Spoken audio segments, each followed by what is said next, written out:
Hey fellow Dota 2 fanatics, welcome to Gaming Basics, a one-stop solution for mastering the essentials.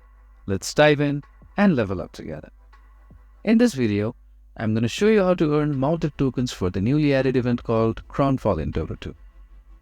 To do so, you first need to open your Dota 2 via the Steam client and then click on Act 1, which will bring up the home page for the newly added event. So this is the overworld map of the event. So to earn mounted tokens, you first need to check which heroes give you mounted tokens upon wins. To do that, just click on this icon right here which says mounted.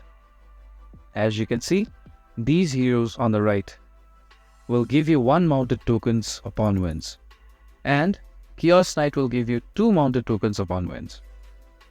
If you found this video helpful, please give us a thumbs up.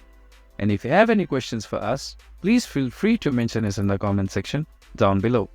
Also, don't forget to hit that subscribe button and ring the notification bell so you never miss out on our latest guides and tutorials.